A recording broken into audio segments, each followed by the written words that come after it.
स्वामी गुना पूर्णानंदा जी, Ramakrishna mission. Radhe Radhe महाराज जी। महाराज जी, जैसे मैं आपको देख रहा हूँ, क्या इसी प्रकार राधा कृष्ण को भी देखा जा सकता देखा, हमारे आचार्य महापुरुष जन कहते हैं, इनहीन नयनन सब सुख देखें, अपनो जन्म सुफल करे लिखे। कोई भी बात प्रमाणित होना चाहिए। जिस समय आप निरंतर नाम का रटन करके ये स्थिति प्राप्त कर लेंगे जो देवर्षि नारद जी ने कहा है, तदर्पिता अखिलाचारिता तद विस्मरणेन परम व्याकुलते थे। समस्त आचरण भगवत समर्पित, और एक सेकंड के लिए भी भूलने पर ऐसा लगे जैसे प्राण निकल गए। तद विस्मरणेन परम व्याकुल, जैसे मछली को बाहर निकालो तो जल के लिए वो तड़प तड़प कर प्राण त्याग देती है। त्रिभुवन की राज लक्ष्मी देने पर भी जो आधे पल के लिए प्रभु का विस्मरण ना होने दे, ऐसा महाभागवत निरंतर भगवदाकार स्थिति में जब वो विराग्नि का अनुभव करता है तो सारा का सारा अहम और मम मल ये भस्म हो जाता है। भगवान सामने ही है, पर हमारे नेत्रों में दो पर्दे चढ़े हुए हैं। एक अहमता ममता, ये जग में दुखदाई। ये जगत स्वरूप दिखा रहा है अहम और मम, इन दोनों का समर्पण हो जाए तो इन्हीं नेत्रों से वही वो हैं। सर्वम खलमिदम ब्रह्मणे नानास्ति किंचन, चिद चिद लक्षणम सर्वम राधा कृष्णमयम जगत। इसी जगत में ये दृश्य हट जाएगा और राधा कृष्ण स्वरूप, जैसे हम स्वप्न देह में जब होते हैं स्वप्न में, तो स्थूल जगत का भान नहीं होता और वहां कुछ होता नहीं पर दिखता है ना, ऐसे ही जागृत में प्रभु के सिवा कुछ नहीं है पर हमें दिखता है ना, ये माया का खेल है। और प्रभु का दिखना भक्ति की तन्मयता। हम नहीं कह रहे, भगवान कपिल देव जी श्रीमद् भागवत में कह रहे हैं, जो मेरा अनन्य आश्रय लेकर निरंतर मेरा भजन करता है वो मेरा दर्शन ही नहीं, मेरे से वार्तालाप करता है। मेरी मुस्कान, मेरी चितवन उसको अपार सुख पहुंचाती है और वो मेरे संग खेलता है। हमारी वाणी जी में लिखा है, छिन छिन बिहरत संग। दर्शन तो बहुत छोटी बात हो गई प्रेमी जनों के लिए। छिन छिन बिहरत संग, छिन छिन निरखत प्रेम भरी, छिन जस कहत अभंग, यह जो कृपा हरिवंश की। छिन छिन रुदन करंत, छिन गावत आनंद भरी, छिन छिन हर हसंत, यह जो कृपा। वो अपनी प्रिया प्रीतम के साथ, जुगल के साथ एक क्षण भी विलग कभी नहीं होता। रही न सकत पल पनकन अंतर, जैसे जलते मीन हो निज सखियन की बलिहारी। नैनन मग होए पान करत दिन, नैनन मग होए पान करत दिन।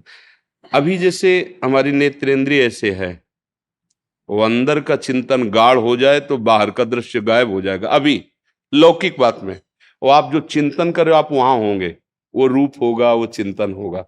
जैसे आपको कोई प्रिय मित्र है और उसने कहा कि मैं भी साथ चलूंगा और वो आ नहीं पाया, आप यहाँ वार्ता में सुख ले रहे हैं, अचानक उसकी याद आई, यहाँ का दृश्य देखते हुए भी आप यहाँ नहीं हैं, आप वहीं होते, काश अगर वो विघ्न न पड़ता और मेरे साथ आता, इस आप डूब गए आप उसमें, तो ये दृश्य गायब हो गया। आप यहीं बैठे, यही कान है पर आपकी श्रवणेन्द्री मन सहित कहीं और लग जाए तो नहीं सुनाई देगा आपको, वही दृश्य दिखाई देगा पर वो असत है नहीं।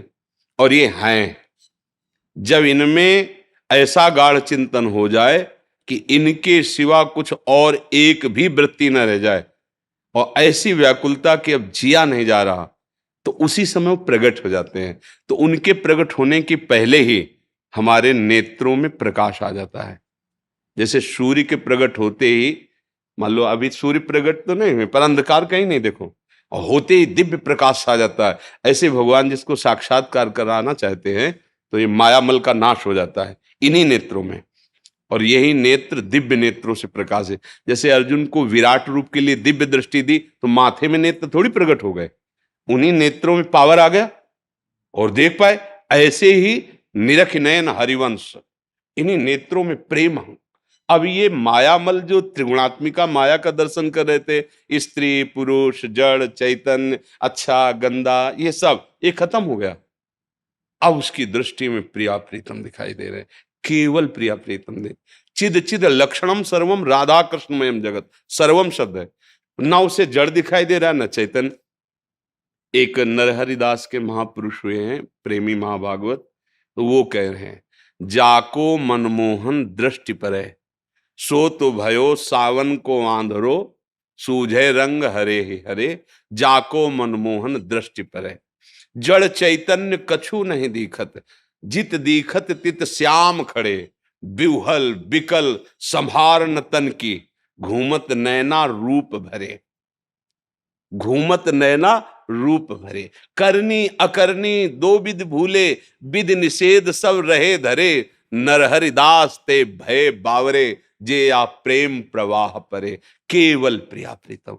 पर बस बात यही है, अहम का लय हो जाना और निरंतर भगवदाकार वृत्ति होना, निरंतर भजन, तब भगवत साक्षात्कार होता है। और भगवान चाहें तो अभी प्रकट हो जाए, उनके लिए नियम नहीं, हमारे लिए उनकी प्राप्ति के लिए नियम है, लेकिन उनके लिए न जाने कौन से गुण पर दयानिधि कब रीच कर साक्षात्कार करा दे। वही है ये कि वो हमारे सामने हम तुम जैसे बैठे हैं, इसमें बहुत दूरी है, वो इतना नजदीक प्रकट होते हैं, वो इतना वाणी की सामर्थ्य नहीं कि उनके प्रेम की बात कोई कह सके, नहीं तो जिया नहीं जा सकता। प्रभु जैसा कृपालु, प्रभु जैसा करुणामय और प्रभु जैसा नजदीक और प्रभु जैसा प्यार करने वाला कोई है ही नहीं, कोई दूसरा है ही नहीं। ये हम छाती की बात कहते हैं, हाँ, वो सब कहने सुनने में बहुत हल्की बात हो जाती है, जैसे ना हृदय का प्रेम कहे तो बहुत हल्का हो जाता है। ये दिव्य वृंदावन धाम, कई बार ऐसे यहाँ महापुरुषों को अनुभूतियां होती हैं, गलबैया दिए प्रिया प्रीतम। अब वो कोई शब्दों से तो ये उसका कैसे उसका वर्णन करे। हाँ, इस रज का सेवन करे, रसिकों की पद्धति के अनुसार चित्त को प्रिया प्रीतम में निरंतर समर्पित करे, तो निकष कुंज ठाढ़े भय, भुजा परस्पर अंश, श्री राधा वल्लभ मुख कमल, निरख नयन हरिवंश। इन्हीं नेत्रों से देखो, इन्हें नयनन शब्द पर पहले त्रिगुणात्मिका माया के पर्दे का ऑपरेशन हो, गुरु कृपा से पहले नेत्र परिवर्तन हो, इनके ऊपर जो पर्दा चढ़ा है, मैं मोर तय तोर अच्छा बुरा, इसका पहले नाश हो भजन के प्रभाव से, फिर आएगा। आप समझे महाराज जी, अगला इनका प्रश्न है, जी। सभी प्राणियों में भगवत दर्शन कैसे संभव है? मुझे कैसे पता चलेगा कि मैं भगवत प्राप्त हो गया हूँ?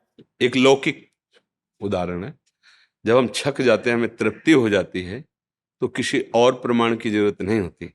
ऐसे ही जब हमारे अंदर कोई कामना नहीं, कोई चाह नहीं, किसी भी द्वंद्व का कोई प्रवाह हमारे हृदय में नहीं, ना उसका कोई प्रभाव है ना उसका कोई प्रवाह है, किसी भी विषय के संग में विषय भोगने की इच्छा नहीं है, अपने आप अनुभव हो जाता है कि हमारी स्थिति भगवद आनंद में है। जाने मोरी छाती, उसे दूसरा प्रमाणित नहीं कर सकता, अपना हृदय ही प्रमाणित होता है। पर भगवान के वचनों के अनुसार निर्माण अमोहा, जित संग दोषा, अध्यात्म नित्या, विनिवृत्त कामा, द्वंद्वैर विमुक्ता, सुख दुख संगई, गच्छन्त अमूढ़ा। जो अमूढ़ पुरुष अर्थात ज्ञानी पुरुष, विवेकवान, मान रहित हो गया, मान का कोई प्रभाव नहीं। अपमान का प्रभाव जैसे दुख होता है, ऐसे मान का प्रभाव सुख होता है। जब हमारा मान होता है, अगर हमारे हृदय में गुदगुदी हो रही, तो ये भगवत प्राप्ति में बाधक है। मान त्यागी होना चाहिए। सबहि मान पद आप अमानी, जैसे महाप्रभु चैतन्य देव कहते हैं, अमानिना स्वयं और मान देनो, दूसरों को मान देने वाला स्वयं मान रहित। तो पहला लक्षण भगवत प्राप्त महापुरुष का होता है, उसे मान का तनिक भी प्रभाव सुख नहीं प्रदान कर पाता। तो सीधे आ गया कि अपमान का उसे दुख नहीं होता, मतलब मान अपमान में सम है। अमोहा, उसे कोई मोहित नहीं कर सकता। कोई कंचन, कामिनी, नाना प्रकार के पद प्रतिष्ठा भोग सामग्री, अमोहा, उसे कहीं भ्रम नहीं हो सकता। मोह भ्रम का भी नाम, अज्ञान का भी नाम है कि इसमें सुख है। प्रभु के सिवा त्रिभुवन में किंचन मात्र कहीं सुख बुद्धि नहीं होती। निर्माण अमोहा, वो मोह रहित होता है किसी से। जित संग दोषा, चाहे कोई पास में बिल्कुल सब विषय सामग्री रख दे, लेकिन उसके अंदर भोग की इच्छा नहीं होगी। जब श्री महामुनि सुखदेव जी को भगवत तत्व का बोध हुआ तो हृदय कहता है कि प्रमाण तो कोई दे कि यही स्थिति है, तो वो तो ब्रह्म प्राप्त महापुरुष ही कहे। तो अपने पिता भगवान व्यास देव जी के पास गए, क्योंकि साक्षात ब्रह्मरूप भगवान के अवतार श्री कृष्ण द्वैपायन भगवान व्यास देव जी। कहा कि हमें जो बोध हुआ है ये तत्वबोध है। तो उन्होंने देखा और कहा, परम ज्ञानी श्री विदेहराज जनक जी मिथिला में विराजमान है, आप उनके पास जाकर प्रश्न करें, वो आपको उत्तर दे दें। गए, जनक जी को सूचना मिली, दिगंबर, कोई शरीर में वस्त्र नहीं, 16 वर्ष की अवस्था, श्याम शरीर, कमल नेत्र, साक्षात भगवान श्री सुखदेव जी परमानंद में डूबे हुए। प्रथम द्वार पे ही जनक जी ने आदेश किया, रोक दिया जाए। एक एक शब्द शास्त्र के प्रमाण उसमें भगवत प्राप्त महापुरुष के रोक दिया गया। बोले 7 दिन तक कोई उत्तर नहीं और अंदर प्रवेश न करने दिया जाए। इतने बड़े महापुरुष, कोई आदर नहीं, कोई सत्कार नहीं। रोज पूछते, आज सुखदेव जी के मुखारविंद पर कोई, बोले महाराज बिल्कुल ना अंदर से ना बाहर से, बिल्कुल शांत है। ठीक है, प्रणाम करके महल में ले जाओ। महल में ले गए। अब वो तो दिगंबर ही रहते थे। 9 युवतियों को सेवा में लगाया, जो सुंदरता से, प्रवीणता से, सब आप स्नान कराना, भोजन पवाना, रात दिन, 7 दिन 7 रात्रि, कोई हलचल उनका भगवान न मुखारविंद में न हृदय में। जैसे गेट के बाहर थे अकेले, वैसे ही महलों में युवतियों के विसंग में। अब आगे बढ़ो, लेके आ जाओ। बस जनक जी खड़े हुए, कहा जो आपको तत्वबोध प्राप्त हुआ है वही वास्तविक बोध है। ना मान, देखो मान का कोई अगर प्रभाव होता तो इतना तो आ जाता ना। 5 दिन हो गए, 7 दिन हो गए, उत्तर तो दो ना, मिलेंगे कि नहीं, एक गुस्सा ना आ जाए, कुछ भी नहीं। ये भगवत प्राप्त महापुरुष का। अब जब 7 दिन 7 रात्रि, समाज 9 युवतियों का, तो संग दोष मन में या तन में कुछ भी तो हरकत होनी चाहिए। शांत, क्योंकि वो ब्रह्म के सिवा किसी और को नहीं देख रहे। अगर स्त्री देखेंगे तो हलचल हो सकती है, लेकिन ब्रह्म देख रहे हैं तो भी हलचल किस बात की। भगवान इस रूप में, जैसे देवताओं ने और दैत्यों ने दोनों ने मोहिनी रूप देखा, लेकिन देवताओं को पता हरि है इसलिए कोई मोहित नहीं हुआ, और दैत्यों ने नहीं समझ पाए हरि है तो मोहित हो गए। तो जब हमारे अंदर किसी भी अपमान और मान का प्रभाव न हो, कहीं भी भ्रम मोह ये ना हो कि ये सुख है, जित संग दोषा, कोई भी संग आपको प्राप्त हो जाए और आपके हृदय में दोष ना पैदा हो, चाहे वस्तु, व्यक्ति, स्थान, बहिर्मुख, दुराचारी, पापी, कोई भी संग में हो, लेकिन हमारे अंदर किसी भी तरह का रोष, घृणा, नफरत या ममता, कोई भी दोष प्रकट न हो, जो जल में कमल का फूल रहे। और अध्यात्म नित्य अपने आत्म स्वरूप में स्थित है। आत्म स्वरूप में स्थित का लक्षण स्थूल, सूक्ष्म, कारण, तीनों से विलग अपने को अनुभव। इन तीनों में हमारा कोई भी आसक्ति राग नहीं। अध्यात्म नित्या विनिवृत्त कामा, आप अध्यात्म में स्थित है, इसका लक्षण है कि कोई भी कामना नहीं होगी, क्योंकि कामना शरीर को लेकर होती, स्वरूप को लेकर के नहीं होती। और कोई भी द्वंद आपको स्पर्श नहीं, द्वंद्व विमुक्ता, मान अपमान, निंदा स्तुति, लाभ हानि, सुख दुख, जन्म मृत्यु, ये द्वंद्व आपको। और सुख दुख संगई, कोई सुख दुख का प्रभाव नहीं, क्योंकि ब्रह्मभूता प्रसन्नात्मा न सोचती न कांक्षति। ये स्थिति भगवत प्राप्त महापुरुष की होती है, जिसके हृदय में भगवदानंद की स्फूर्ति होती है। अब उसके हृदय में कोई भी स्फुरणा नहीं होती प्रभु के सिवा, न सोचती न कांक्षति, प्रसन्नात्मा, हर समय अखंड प्रसन्नता रहती है। जिसे विज्ञानानंद घन अखंडानंद प्रेमानंद नामों से संबोधित किया जाता है, वही परमात्मा सुख है। आप प्रभु समझे, इसमें कोई संशय? मीनू अरोड़ा जी, सहारनपुर से। राधा वल्लभ श्री हरवै। गुरुदेव, आपके चरणों में कोटि कोटि नमन। गुरुदेव, क्या गुरु का मिलना भी प्रारब्ध के अधीन है? नहीं, भगवान की कृपा के अधीन है। जब द्रवहि दीन दयालु राघव तो साधु संगति पाइए। भगवान जिस पर विशेष करुणा करते हैं, कृपा तो सब पर है, दुलार तो सब पर है, पर जिस पर विशेष करुणा करते हैं उसे साधु समागम दे देते हैं। संत समागम ही गुरुजनों की प्राप्ति का स्वरूप है। संत ही गुरुजन हैं। वो चाहे जिस वेश में हो, चाहे जिस देश के हो, जिनके पास बैठने से, जिनके वचनों से, जिनके दर्शन से हमारा हृदय विषयों से हटकर सत्य मार्ग में चलने लगे, वही गुरुदेव हैं। गुरुदेव की पहचान, वो कैसे कपड़े पहने हैं, या कितने ऊंचे सिंहासन पर बैठे हैं, या जमीन पे बैठे हैं, कितने शिष्य है, कितना प्रभाव है, कितना वैभव, इससे नहीं होती।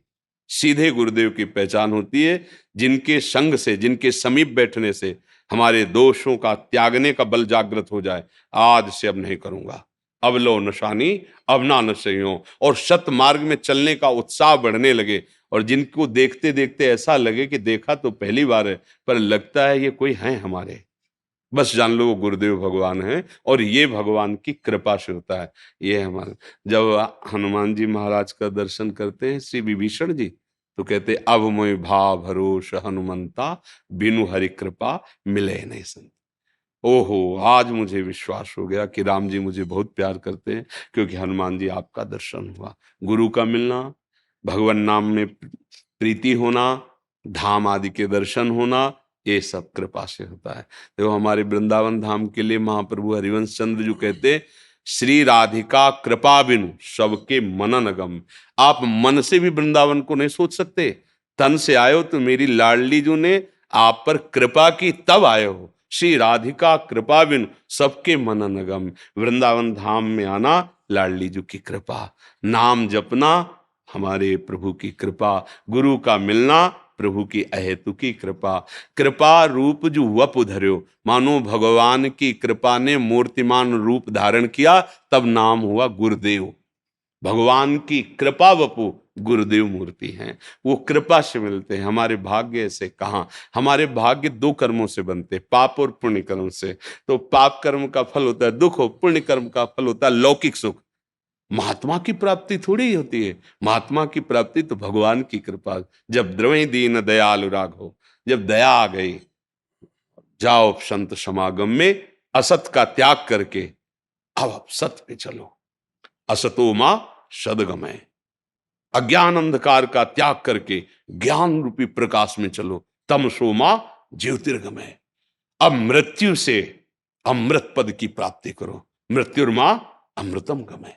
ये यात्रा प्रारंभ होती है संत समागम से। जब संत समागम मिले तो जान लो भगवान की बहुत कृपा, बहुत कृपा। सुत दारा धन लक्ष्मी पापियों के घर होए, नहीं संत समागम हरि कथा, तुलसी दुर्लभ दोए। यदि साधु समागम भगवत चर्चा परमार्थ की बातें सुनने को मिल रही, ये सिर्फ भगवत कृपा। नहीं तो ये सब लौकिक वस्तुएं तो पापाचरण करने वालों के भी पास है। तो गुरु का मिलना, नाम में प्रीति होना, धाम में आना, प्रिया प्रीतम की प्राप्ति के लिए हृदय में उत्साह होना, ये उन्हीं की कृपा से होता है।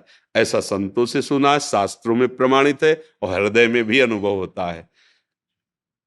बार बार कहते हैं जैसे सूखा तिनका, वो बेचारा किस लायक है, सबके पैरों के नीचे रौंदा जा रहा था, वायु ने कृपा की, उड़ा करके उसे चोटी पे बैठाल दिया। ये वायु की कृपा से, वही अनुग्रह वायु, भगवान की कृपा वायु ने उठाकर कहां देखो धाम में, संत समागम में, परम पवित्र भगवत चिंतन में। नहीं, इस समय आप सो रहे होते, इस समय आप सो रहे होते। देखो 2 बजे रात के लोग खड़े होते हैं हजारों की संख्या में। कृपा है, कृपा हो गई, बात समझ में आ गई कि अभी तक सोता रहा, अब नहीं, अब तो जगूंगा और अपने जीवन का लक्ष्य प्राप्त करूं। तो मुझे ऐसा लगता है सब कुछ कृपा से हो रहा है। हमने बचपन से अपने को देखा जैसे मुझे कोई घसीट के ले चल रहा है प्रभु की तरफ।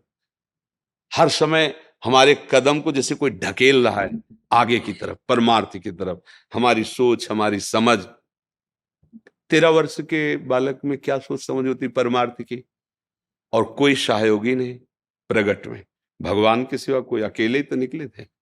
पूरी जीवन यात्रा ऐसे ढकेलते हुए लाए। अगर हम कहीं खड़े भी होना चाहे ना, तो ऐसी धक्का मार, भगवान जिस पर कृपा करते हैं तो ऐसे मार्ग बंद कर देते हैं, आप ऐसे चल नहीं सकते, और पीछे आप होते हैं, अब बच्चा आगे ही चलना, धक्का मार के तो आगे ही बढ़ाते रहते, रुक सकते नहीं क्योंकि वो पीछे से धक्का दे रहे। साइड में मार्ग कोई बचता नहीं, जिस पर कृपा करते हैं साइड में मार्ग नहीं देते भगवान कि इस गली से भाग जाए, क्योंकि मन चला अनंत जन्मों से रहा है, तो ऐसे ऐसे घेर लेते और पीछे रुकने देते नहीं, बलशाली है, धक्का मारते आगे चल। अब उसको एक ही ठौर रह जाती है, बस भगवत प्राप्ति, अब दूसरा कोई मार्ग ही नहीं रह गया। तो भगवान की कृपा से ही गुरुदेव का मिलन, भगवान की कृपा से ही गुरुदेव की वाणी पर विश्वास, और भगवान की कृपा से ही भगवत प्राप्ति।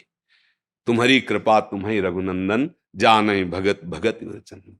प्रभु प्रभु की कृपा से प्रभु की प्राप्ति होती है, और कृपा का स्वरूप है मन वचन कर्म से चतुरता त्याग कर निरंतर भजन सतमार्ग में चलना। मन कर्म वचन छाणी चतुराई, तो भजत कृपा कर हैं रघुराई। सार बात, खूब भजन करो, गुरुदेव मिल जाएंगे, इष्ट देव मिल जाएंगे, सारा ज्ञान मिल जाएगा, सब सिद्धियां आ जाएंगी, जो चाहेगा वो प्राप्त हो जाएगा। दिव्या बत्रा जी, राधे उत्तराखंड से। राधे। जी।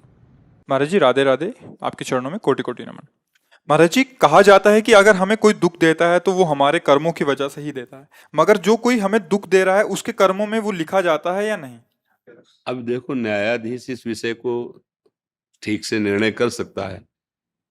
भगवान की गति को सिर्फ भगवान ही जानते हैं, निर्णय न्यायाधीश जानते हैं, अपने तो अनुमान लगा सकते हैं, उसके लिए कोई प्रमाण थोड़ी सिद्ध कर सकता है। अब वो प्रेरित हुआ, अभी बिल्कुल ठीक चला रहा था, एकदम प्रेरित हुआ कर्म से, और उसकी दृष्टि आप पे पड़ी, और माइंड एकदम खत्म, कंट्रोल खत्म, अब काल के वशीभूत हो गया, और वो आपके साथ व्यवहार कर बैठा। हाँ। उसे सच्चाई से ना पहले संकल्प था और ना बाद में उसको कोई कि मैं मुझे ऐसा, वो एक कर्म का आवेश आया, उसे करा, ये तो हुआ उसके पूर्व का कर्म। अब किसी राग द्वेष की वृत्ति से लिया, अंदर द्वेष बढ़ता चला गया, और उसको उस पापाचरण का, किसी पापाचरण का दंड मृत्यु जनित दुख भोगना है, और वो राग द्वेष जनित से युक्त हो गया, राग द्वेष से युक्त होकर संकल्प करके उस पर प्रहार कर रहा है, उसका तो पाप कर्म मुक्त हुआ, उसका नया पाप बन गया। अचानक कोई घटना घट जाती है, हम बिल्कुल नहीं चाहते हैं, वो होता है उसका कर्म, उसके कर्म का फल। कोई हमारा सोच नहीं, कोई संकल्प नहीं, जो संकल्प करके तो उसमें उसको दंड मिलेगा और उसके पाप का समन हो जाएगा। अगर हमारा पाप नहीं कि हमें यहां से ऐसे तनिक भी, तो चाहे जितना आप संकल्प कर लो, यहां खरोच नहीं कर सकते। हमारा कर्म नहीं तो आपका किया हुआ प्रहार ऐसे हो जाएगा। वो हम जब नैष्ठिक ब्रह्मचारी थे, तो गांव में प्रधानी होती है ना, तो एक पूर्व प्रधान और नए प्रधान, जो नए प्रधान बनते, तो पूर्व प्रधान बड़े गंभीर स्वभाव के ऐसे थे, और जो नए प्रधान थे तो नई अवस्था के भी थे, तो उनके पास भी दुनाल थी ऐसे। तो अचानक दोनों का आमना सामना ऐसे रोड में हो गया, वो उधर से आ रहे थे, उधर से जा रहे थे, तो उनके पास राइफल रहती थी, जो पूर्व प्रधान थे, और वो जीप से चलते थे, वो मोटरसाइकिल से चलते थे। मोटरसाइकिल से उन्होंने दुनाल से गोली सामने से मारी पूर्व प्रधान के, क्योंकि द्वेष बहुत बढ़ गया, तो नए प्रधान थे, उनका गोली चली नहीं। फिर उन्होंने दोबारा जेलक भरी, तेले को जीप से उतर के गए, कहे लग देखो प्रधान जी, तुम्हारी दुनाल है, हमारी राइफल, हमें पता है मिक्स होगी नहीं, पर हम कुछ नहीं करेंगे, आप आराम से प्रधान, द्वेष मत माने, आप लड़ाई झगड़ा आप जाओ। और उनके साथ कई आदमी थे, किसी ने कोई हरकत नहीं की, उनको बहुत शर्मिंदा होना पड़ा, और वो गए, और उन्होंने सोचा कि ऐसा कैसे, उसी गोली को जब अपने दरवाजे पर पुनः छूट गए, उनका द्वेष था, वो मार सकते थे, मारने का प्रयास किया, लेकिन वहां गोली नहीं चली, और वहां दरवाजे पे वही वही चल गई। क्या है, नहीं था खरोच लगने का, नहीं हुआ। तो इसलिए वैसे पूर्ण निर्णय करना, जैसे भीष्म जी से पूछा जाता, तो यही कहते थे कि धर्मराज युधिष्ठिर धर्म के सूक्ष्म रूप को जानते हैं, धर्म की सूक्ष्म गति को समझना बड़ा कठिन है। अब कब कहां कैसा क्या सहयोग होता है तो न्यायाधीश जाने। बकाया इतना है, अगर हमारा कर्म गंदा नहीं है तो लोग लाखों हमसे द्वेष करें, हमारा बाल बांका भी नहीं कर सकते, और हमें अगर दंड भोगना है तो फिर वो कहीं ना कहीं अपना रूप रख करके आएगा और मुझे दंड देगा। अब उसका क्या विधान बनता है, वो संकल्प है या द्वेष है या पूर्व प्रेरित है, वो अंदर की बात तो भगवान ही जानते हैं ना, अपने तो बाहरी चेष्टा देखते हैं। इसे सही निर्णय तो न्यायाधीश भगवान ही जानते हैं। इसीलिए वशिष्ठ जी महाराज जैसे परम ज्ञानी, सुनो भरत भावी प्रबल, बिलख कहो मुनिनाथ, हानि लाभ जीवन मरण जस अपजस विधि। वशिष्ठ जैसे ज्ञानी कह रहे, अपने लोग तो उनकी चरण धूली है, ऐसे महाज्ञानी जिनको भगवान के गुरु पद में बैठने का सौभाग्य मिला, श्री राम जी के गुरु वशिष्ठ जी, वो कह रहे हैं, सुनहु भरत भावी प्रबल बिलख कहो मुनिनाथ, हानि लाभ जीवन मरण जस अपजस। वो सच्चा न्यायाधीश वही झलता है, अपने तो केवल अनुमान लगा सकते हैं जी। 3 साल की बच्ची है, कैंसर से पीड़ित हो गई हमारे। कैंसर से पीड़ित हो गई है बच्ची। मेरे कर्म बिगड़ गए थे बीच में, जी जी। और अब उनका कैसे प्रायश्चित हो, और मैं कैसे बच्ची के लिए क्या कर सकता हूँ? बस हम तो एक ही बात जाने कि सब दुखों से, सब पापों से निवृत्त होने का एकमात्र भगवान का नाम है। आप नाम जप करते रहो, और वो जितने समय के लिए जैसे जो लीला है वो धैर्य, आगे का संभालो। पीछे की खेती बिगड़ गई, उस पर परेशान मत हो, आग लग जाएगी, वो भस्म हो सकता है। आगे कोई गलती ना हो, और नाम जप करो। जो जीव जितने समय के लिए आया है उसको आप रोक नहीं सकते, उसको कोई रोग मार नहीं सकता। दोनों बातें ध्यान रखना। जितने समय के लिए जो कष्ट भोगने आया है, ये मृत्यु लोक है, उतना आप धैर्य पूर्वक नाम जप करो, और जितनी सेवा तन मन धन से बनती सेवा करो। बकाया भगवान की जो इच्छा कर्म विधान से है वैसा, थोड़ा धैर्यवान बनना पड़ेगा। हाँ। बचपन से ही पता नहीं था क्या जप करना है, तो इन्होंने भगवान का एक नाम निर्धारित कर लिया, प्रभु जी हाँ। प्रभु जी प्रभु जी प्रभु जी, ऐसे करके जप करते रहे। हाँ। तो आज तक वही जप कर रहे हैं। अभी आगे क्या करना है इनको कुछ समझ नहीं आ रही कि आगे क्या कोई गुरु प्रदत्त नाम होना चाहिए, क्योंकि अभी जब आपके सत्संग हाँ, सुना वैसे तो बात तो ये कि प्रभु जी जपते ही आपको सत्संग सुनने को मिला, आप साधु समागम में आए। अब हाँ, अब आगे बढ़ो। उतनी पूजा नहीं है, उतना ही मार्ग नहीं है, परमार्थ तो बहुत विशाल है। हाँ, अब भगवान के किसी प्रेमी महाभागवत के मुख से निकला हुआ जो नाम तुम्हें प्रिय लगे, राम कृष्ण हरि राधा शिव, जो नाम, वो नाम अब पकड़ लो। अपनी मन से नाम जपने का फल है किसी महाभागवत के मुख से निकला हुआ नाम मिल जाए, उसे श्री गुरु प्रदत्त नाम कहते हैं। वो बहुत जल्दी लाभ प्रदान करता है। इस नाम जप का फल ये हुआ कि आप संत संग सुनने लगे, आपको ये महिमा सुनने को मिली। अब आपको जिन महात्मा महापुरुष के द्वारा नाम प्रिय लगे, राम नाम, कृष्ण नाम, हरि नाम, राधा नाम, शिव नाम, जो भी नाम, अब वो नाम पकड़ लो और आगे बढ़ो परमार्थ में। इतना ही परमार्थ नहीं जितना आप मान रहे हैं, परमार्थ का और भी विशुद्ध स्वरूप है। ठीक है? जैसे मैंने आपसे प्रेरणा से राधा नाम माता जी सुनता हूँ आपको सर, वो प्रक्रिया कैसे, जैसे अंदर सांस लेते हैं ना हम लोग, अब वो नाम ऐसे हो गया महाराज जी। अब कोई काम नहीं करूँ ना, मुझको लगता है वो मुझको चिपक गया है, पता नहीं क्या हो गया। आप बड़ी कृपा हो गई, पर इसको गुप्त रखिएगा, नहीं रुक भी जाएगा। इसको गुप्त रखिएगा। कृपा करो, ये मैं समझ नहीं पा रहा हूँ। ये तो बहुत कृपा है। बस नाम श्वास दो बिलग चलत हैं, इनको भेद न मुंह को भावे, श्वास ही नाम नाम ही श्वासा, नाम श्वास को भेद मिटा। ये तो लाडली जी की बहुत कृपा है। बस चुपचाप, अहम ना आने पावे, और ये गुप्त धन है। जीवन कृतार्थ हो जाएगा अगर ऐसे ही चलता रहा ना। जीवन बहुत प्यारा माता है, जी, का मृत्यु हो गई है। हर जीव भगवत स्वरूप है। और जब नामदेव जी ने कुत्ते में भगवान की भावना की तो भगवान प्रकट हो गए ना। उनको इतने दिन इस रूप में रहना था, और ये लीला करके उनको दूसरे रूप में खेलना है।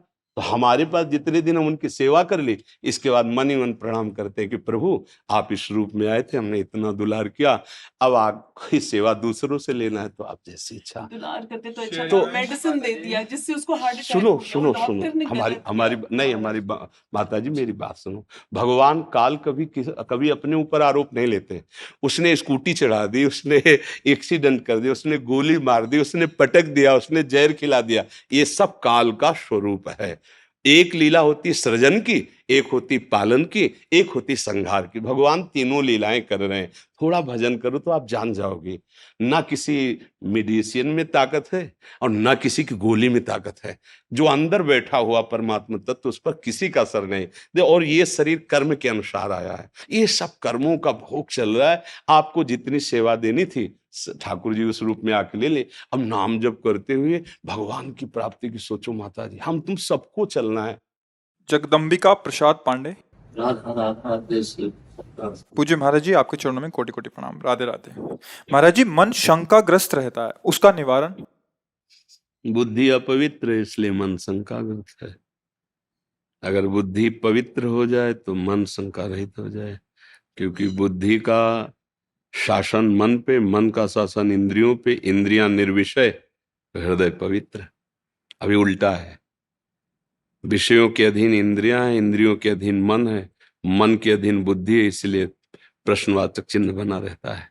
उस चिन्ह में भय बना रहेगा, शोक रहेगा, विषाद रहेगा, चिंता रहेगी, नाना प्रकार से वृत्तियां भटकती रहेंगी। इसी का सुधार करने के लिए तो अध्यात्म मार्ग है। अध्यात्म मार्ग मन की बीमारी को ठीक करने के लिए है। प्रारब्ध भोग तुम्हें भोगना पड़ेगा, बड़े बड़े संतों को भोगना पड़ता है। रामकृष्ण परमहंस जी जैसे महापुरुष को गले में कैंसर था, बड़े बड़े संतों के जीवन में देखा गया। ये पहले से तय हो चुका है, इस अवस्था में ऐसा ऐसा दंड मिलेगा, ऐसा ऐसा सुख की अनुभूति करने वाले विषय मिलेंगे। एक बात तय नहीं हुई, भजन वो नवीन कर्म है, धर्माचरण ये तुम्हारा नवीन कर्म है, इस पर ध्यान दो। हमारा धर्माचरण में जीवन व्यतीत हो और भगवत भजन करके मेरा मन मेरा बुद्धि परमानंद में डूब जाए। कोई प्रश्न नहीं, कोई चाह नहीं, ये स्थिति होनी चाहिए। न सोचति न कांक्षति, वो कब होगा? ब्रह्मभूता प्रसन्नात्मा न सोचति, न कोई चाह नहीं। जाहि न चाही कबहु कछु, तुम शन सहज स्नेह, बसहु निरंतर तासुर सो राउर निज के। जिसके हृदय में कोई चाह नहीं प्रभु के सिवा, निरंतर भजन, ये परमानंद में भगवान यहीं बैठे हैं, सबके यहीं प्रकाशित हो जाते हैं। जब तक हमारा मन बुद्धि पवित्र नहीं होंगे, निर्मल मन जन सो मोहि पावा, जब तक बुद्धि पवित्र नहीं होगी तब तक शंकाएं तो बनी रहेंगी। अगर निशंक होना है, निर्भय होना है, निश्चिंत होना है, निशोक होना है, तो भगवान की शरण में होकर उनका नाम जप निरंतर करने का अभ्यास करो, अभी ठीक हो जाएगा। सब शोक सब चिंताएं प्रभु से विमुख होने के कारण है। कार्य वही करो जो गृहस्थी के करते हो, कपड़े वही पहनो जो पहनते हो, बस आहार शुद्ध कर लो और आचरण शुद्ध कर लो, और साथ में नाम स्मरण करो। भगवत आश्रित होकर तुम एक महात्मा ही हो, तुम्हें भगवत प्राप्ति वैसे ही होगी जैसे एक कंदराओं गुफाओं में रहने वाले ऋषि मुनियों की होती है। हमारे आचरण बिगड़ गए, बहुत बुरी तरह हम आचरणों के फिसलन में फिसल गए। जो हमारे आचरण होने चाहिए वो है नहीं, जो नहीं होने चाहिए वो अच्छी तरह से हो रहे हैं। इसी के कारण भ्रम में फंस गई बुद्धि, मलिन हो गई ना। अब नाना प्रकार की चिंताएं, नाना प्रकार के शोक ऐसे छा जाते हैं, और यही शोक और चिंताएं लेकर फिर मर जाते हैं, फिर नया जन्म होता है, फिर नहीं। ये कब से चल रहा है? पुनरपि जननम पुनरपि मरणम पुनरपि जननी जठरे शयनम। इसी चक्र को नाश करने के लिए तो हमें मनुष्य शरीर मिला है। पर ये बात हमारे लोगों की समझ में कम आती है। बुद्धि खराब हो गई, मन खराब हो गया, अब गलत जगह सुख ढूंढ रहा है, पर स्त्री गमन या पर पुरुष गमन, मदिरापान, नशा करना, हिंसा करना, चोरी करना, दूसरे का धन हड़पना। कैसे ये सुख मिलेगा? शांति मिलेगी? कभी कभी नहीं मिलेगी। चाहे जितना आप धन एकत्रित कर लो, धन में शांति नहीं है, धर्म में शांति है, भगवत भजन में शांति है। हृदय शीतल हो जाता है। कैसी भी गरीबी परिस्थिति हो, कैसा भी व्यवहार में प्रतिकूलता हो, जब आपके हृदय में भगवान का भरोसा होता है और नाम जब चल रहा होता है, तो आप बहुत शांत रहते हैं, गंभीर रहते हैं। आपको पता है वो विश्व का पालन पोषण करने वाला प्रभु मुझे देख रहा है, जिस समय जैसा वो चाहेगा तत्क्षण बना देगा। धर्मात्मा पुरुष में, भगवद आश्रित पुरुष में एक महान शांति जागृत होती, वो होती भगवान की कृपा से। मुझे लगता है यदि भजन किया जाए और आचरण सुधारे जाएं, दो बातें, अपने दिनचर्या को, अपने जीवन को, हम सबको न्यायाधीश खुद बन करके जांच करना चाहिए। सामने शास्त्र वचन, संत वचन, गुरु वचन, और इसके बाद अपनी दिनचर्या को खुद जांचो एकांत में कि क्या आपकी दिनचर्या शास्त्र सम्मत है। अगर नहीं तो संभालिए, आप अपनी दिनचर्या आचरण को संभाल लीजिए और नाम जप कीजिए। फिर कोई भी प्रश्न रह जाए तो हमें बता देना। हम लोग प्रश्न बहुत करते हैं, चलते एक कदम नहीं है तो समझ में कुछ आएगा ही नहीं। प्रश्न पे प्रश्न, प्रश्न पे प्रश्न, पर चलना तो है। लेकिन जैसे हम बढ़िया हलवा बनाने की प्रक्रिया सीख लें कि ऐसा इतना आटा डाला जाए, इतना घी डाला, इतनी चीनी डाला, इतना गर्म पानी किया जाए, ऐसे ऐसे बनाया जाए, बहुत स्वादिष्ट स्वास्थ्यवर्धक, पर खाया कभी ना हो बना के, तो जब हम बोलेंगे ना तो रूखा और बेस्वाद नजर आएगा।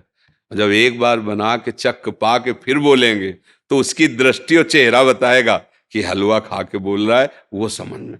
ऐसे ही एक बार यदि हम भगवत साक्षात्कार कर लें, फिर परमानंद की बाढ़ आ जाएगी, फिर बोलें। जब तक भगवत साक्षात्कार ना हो तब तक पहले अपना कल्याण करो, अपना सुधार करो। दूसरा, आज हम सब दूसरे को उपदेश देने के लिए तैयार हैं। अगर आपसे माइक रख के पूछा जाए कि जीव का कल्याण कैसे होगा, तो आप उत्तर दे देंगे। आप अपने विचार प्रकट कीजिए कुछ परमार्थ के, तो सब बोलेंगे संसार नाशवान है, सबको एक दिन मरना है, साथ कुछ जाना नहीं, भगवान का नाम सत्य है, राम नाम सत्य है। अरे भैया कितनी बड़ी बात भूल गया, पूरे जीवन शास्त्रों की सब बात भूल गया, वो आचरण में एक नहीं उतारे। है 100 यात्रा में देखते हैं राम नाम सत्य है, हरि नाम कृष्ण गोविंद नाम सत्य, लौटते हैं तो बीड़ी पी के, बीड़ी पीते ये नहीं सोच रहे यही दशा मेरी होली है। अभी बोल रहे थे राम नाम सत्य है, भाई राम नाम जपो, सत्य है भाई, सत्य बोलो मुक्ति है, यहां कुछ साथ जाता नहीं। और ज्ञान उपदेश करने के लिए सब तैयार है, लेकिन आचरण में उतारने के लिए बहुत कठिन। इसलिए गोस्वामी जी ने कहा पर उपदेश कुशल बहुत है। हाँ, मन के प्रतिकूल धर्म में चलाना आग पैदा कर देता है मन, उस जलन को जो सह जाता है वही महात्मा होता है, वही तपस्वी है। बाहर आग लगा के तापना एक बाहरी तपस्या है। काम क्रोध लोभ मोह मद मत्सर का वेग होता है, और उसको चुपचाप सह गया, कोई गलत आचरण नहीं किए, धर्म से चला, इसी तपस्या से भगवान मिलते हैं। खूब भजन करो भैया, जीवन का सार भजन है, सब शंकाएं मिट जाएंगी। और भजन के बिना शंका ही शंका है, कहीं निशंक नहीं हो सकते, कहीं चिंता रहित नहीं हो सकते, क्योंकि माया है। तुम सोच रहे हो 1 लाख प्राप्त हो जाए तो हम निश्चिंत हो जाएंगे, 1 लाख मिलते ही 10 लाख की चिंता आ जाएगी। आज तक कोई ब्रेक मारा हो अपने जीवन में कि बस भैया अब तो आज से हमारा काम खत्म, तृप्त? नहीं नहीं नहीं। खरबों है तो पूरे इंडिया में नंबर 1, इंडिया में है तो ये कहीं शांति होने वाली, ये कहीं शंका मिटने वाली? ये शंका मिटती है जब भगवान के चरणों का तरफ बढ़ते। केवट भगवान के चरण पखारा तो क्या कह रहा है, भगवान से कह रहा है अब कछुनाथ न चाहिए, अब नहीं चाहिए महाराज, जो हमें चाहिए था अति आनंद उमगी अनुरागा चरण सरोज पखारन लागा। भगवान के जब चरण धोए, चरणामृत पान किया, जिस खोज में था वो खुद कह रहे हैं बहुत काल में कीन मंजूरी, बहुत जन्मों से भटकता चला रहा, आज दीन सब भी, आज मुझे मिल गया जो मैं चाहता था, आपके चरणों का आनंद, अब कछुनाथ न चाहे कृपा सिंधु, अब आपसे भी कुछ नहीं चाहिए। ये है, ये तभी होता है हम भगवद आश्रित होकर अच्छे आचरण करें, नाम जप करें, दूसरों को सुख पहुंचाएं, कोई संकट नहीं रह जाएगी।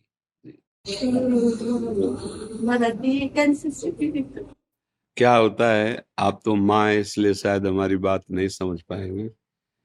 अब ये शरीर तो नया है इसका, लेकिन जीव तो पुरातन है ना।